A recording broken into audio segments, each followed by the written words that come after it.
Conan, did you watch Raw? Yeah, I did. Okay, so they start off with the Usos come to the ring without Sammy. It's just the Usos and Solo. Right, the people are chanting Sammy, by the right, way. Right. Yeah, Sammy got a good chant and everything. So they're just bragging about themselves about the match coming up with the Brute. This was they beat the Brutes. So Kofi and Xavier made their entrance, and Kingston congratulated the Usos for retaining. I had to lose my space here. Okay, they come out. They congratulate the Usos for retaining their titles at Crown Jewel. Woods spoke about Friday's match, said he and Kingston would keep the longest title reigning record intact. The Usos agreed that the New Day are hell of a tag team, so it must feel good to be the second best tag team in WWE. Woods pointed out the New Day still hold the record and said the Usos are chasing them. Woods also pointed out that he and Woods are first-generation wrestlers and accused the Usos of having their hands held. The Usos said they wouldn't know what the pressure is like to live up to the legacy of their family. Woods told the Usos not to speak to them about pressure. He said pressure is sitting in catering, wonder if you're going to be fired and start a YouTube page just to get noticed at work. He also recalled being booed when the trio started. Don't you dare talk to us about pressure, Woods said. The crowd started chanting "New Day rocks." Woods said the fans knew about the pressure because they know what it's like. They know that it's what's turned them into diamonds. Jimmy asked if Xavier was talking about the diamonds in his crown from his King's Woods days. Jay said the Usos never forfeited the match or had never been a Kofi Mania. Jay told Kingston to stay home with his kids and let them do what they do, and Kingston asked what kind of a father he would be if he did. Kingston spoke about the record and how it represented what maybe the last time New Day was whole. He said they would not forfeit the match. Then Matt Riddle comes out, and this guy Goofy. He comes with this bongo. He's got these bongo drums now, right? I guess that's a joke. Bongo. Hit my bong. It's got bongo drums with it. Riddle repeated the joke about hitting the bong, then had Woods and Kingston hit the bong by slapping his bongo drums. And Riddle asked Sikoa to hit the bong, but Sikoa remained stone-faced. Riddle got Jimmy to play the bongo drums and told him the rule is tap, tap, pass. Tap, tap. All these are pot references. So it's like Riddle offered a chance to play the drums and noted that things hadn't been so oozy. Jay slapped the drums, and Riddle said no man slaps his bong, and Riddle called for a 6-man tag match, and the announcer said, "We've got a match." And they go to break, and they come back, and they have. I'll just go through this whole segment here, but then we can talk about it. They come back, and they have a match, 20 minutes. This is like one of the longest segments in the history of SmackDown, and the good finish with the blind tag because they did Riddle hit the RKO, and then was celebrating. Jimmy, he hit him with a DDT, and when he was selling the DDT, Solo reached out and tagged him while Riddle was setting up for the RKO, so he couldn't see him. So he comes up, he gives him the RKO. So then Solo is a legal man and slides in the ring and boom, gives him the RKO. 1, 2, 3, very good finish. And the Usos stand tall. What'd you think of this segment? Well, I thought during the whole show and including in this segment, the Wilkes-Barre or Barry Wilkes-Barre. Or Wilkes-Barre. Wilkes-Barre crowd were savages, bro. Yeah. Because first of all, I thought their in-ring and their match was a little too long. Could have been cut down. But I did like the verbiage between both of them because there were kernels of truth in there, and that was very well done. Riddle added absolutely nothing. There was no reason for him to be in here except the lame bong jokes and hoping people would chant Usi, which they didn't. Right. The people all over Riddle, which they should have. And I hate when they take a joke and they run it into the ground like Miz's balls. Right. Now this bongo. It's probably, sophomore humor and for potheads. I'm a pothead and I'm just like, okay, enough already.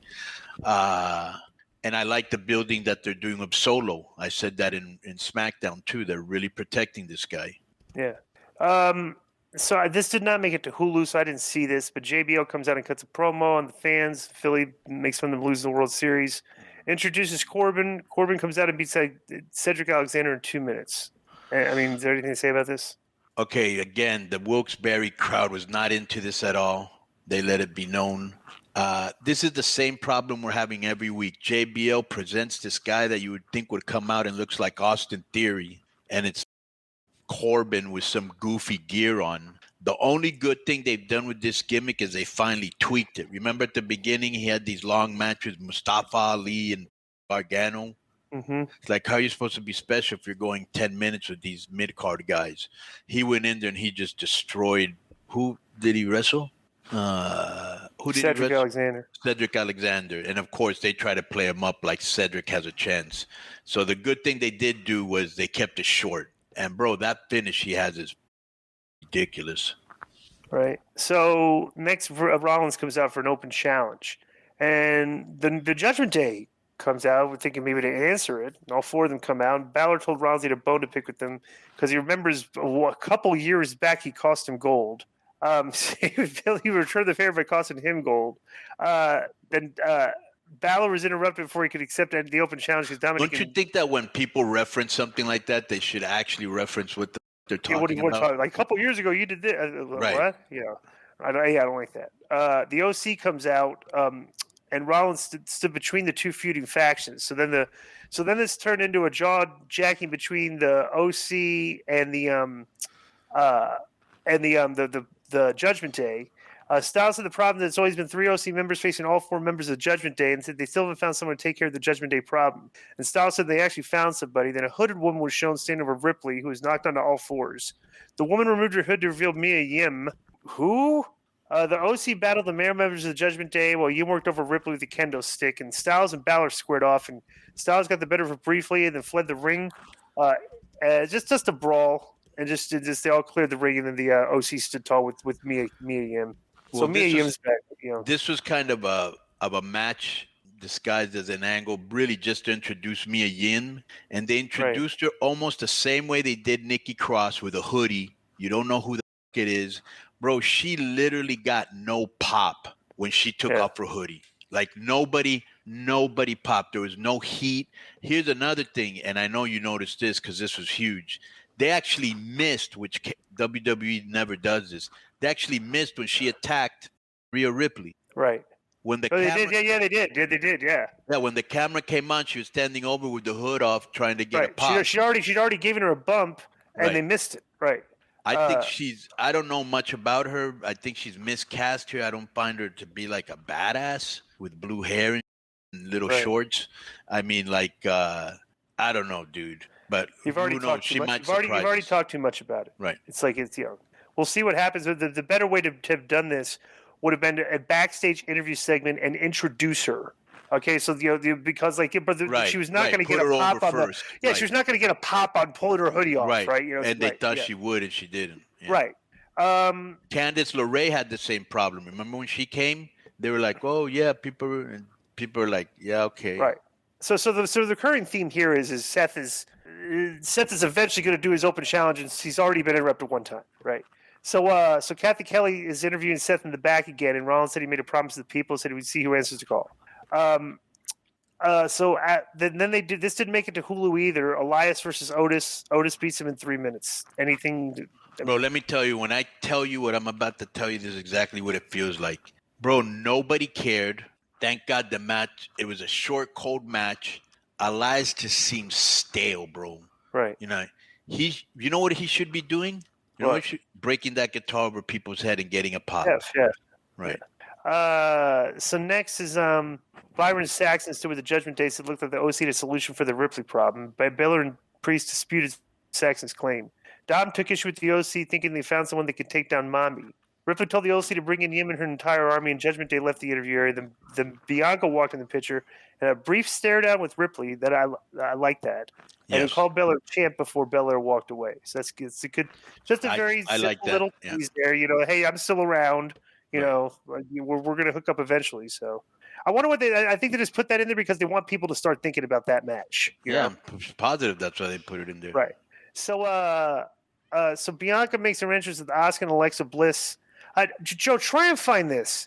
Go on that. I guess there's a video that has subtitles. Yeah. To say, try and find that, okay? Because you got to, you got to read you got to read what they were saying in Japanese, Konnan. It's hysterical.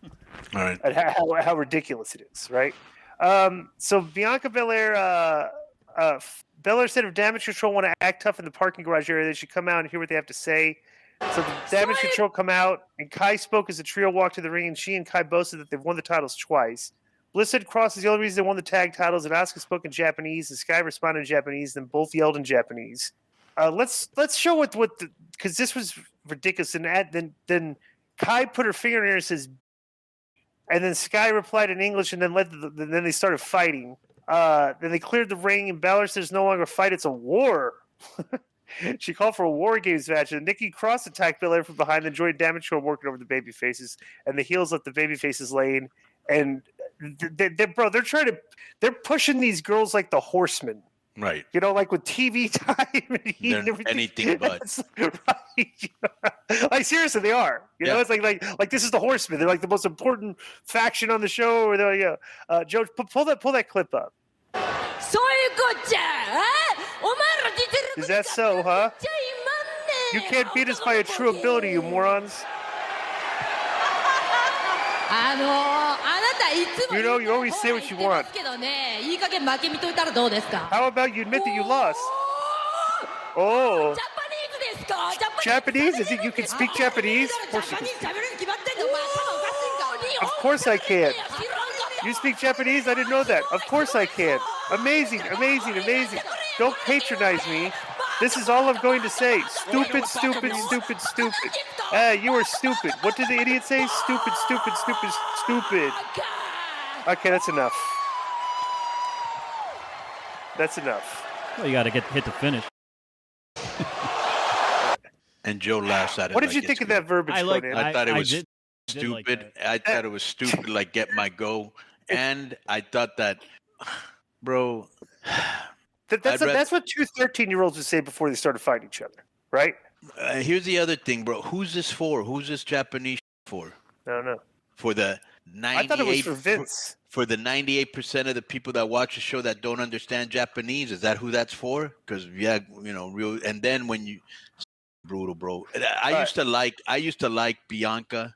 She's getting on my nerves being in this whatever you want to call it angle. Thank God War Games is a blow-off match and we will never hopefully see them again. I wonder who the fourth person is going to be for the baby faces. Probably Candice LeRae. I can barely wait for that. So I have next zero interest in this. Yeah, me too. So then Austin Theory beats Sheldon Benjamin in 2 minutes. Then they show the Miz walking backstage. He's got a match with Johnny Gargano next, and then so Miz makes his entrance, and Miz delivered an in-ring promo that he wants to speak with honesty. He said Gargano's interview from the week before was false, called a smear job, so the evidence is clearly doctored. Miz said he'd had to defend himself to everyone, including his own father, who believes Gargano. That was actually funny. Miz said the only positive is that his agent's phone hasn't stopped ringing. He said they met with the Hollywood producer and said she wants to tell his story. Miz said she spoke to his lawyer about a defamation case, and Miz was interrupted by Johnny Gargano's interviews. Gargano walked out on the mic and said he's always liked Miz's dad, labeled him a very smart man, and a Johnny wrestling champ broke out. And Gargano thanked the fans and said he needed to blow the whistle on himself. Gargano said it had to be done. Gargano, who had a whistle around his neck, said he did the interview because he hoped it would lead to Miz paying Dexter Lumis the money he owes him. Gargano said he did something a little deceitful. He said the Hollywood producer that Miz had dinner with was actually a private investigator who wore a hidden camera. Gargano pulled out a universal remote control and said it happens to work on the Tron, and footage aired of Miz's dinner. Miz, this is like hidden camera, like you're from the POV of the person like talking. This is right. like this is a takeoff of like Corey, have you ever heard of Project Veritas? Yeah, right. That's what I was going to say. This is the whole the Project Veritas stuff. So, okay, so Miz said he orchestrated the whole thing. He said everything was going perfect until he stopped paying Lumis, who wouldn't let up. And then the woman asked why he stopped paying Lumis. And Miz said it was getting out of control, and WWE corporate was asking too many questions. Like they're playing off of the Vince payoff angle here too, right? And then Miz said Lumis should be thanking him, and Gargano used his remote to make his entrance music play again. He walked toward the ring. What do you think of this angle? I think it's illogical and implausible, and bro, people weren't into his promo. This was too long. It started off with a lot of intrigue. What are they going to do with Lumis, and why is he doing this? Now I'm bored. They milked it. They explained it too much. People say Gargano's funny. I don't really see it. This, to me, for me personally, has dragged to the point it's become stale. Right. Now, let me make a good point about this, okay? Is that the way they're selling this angle, like this payoff of like, why Miz wasn't talking about it and everything.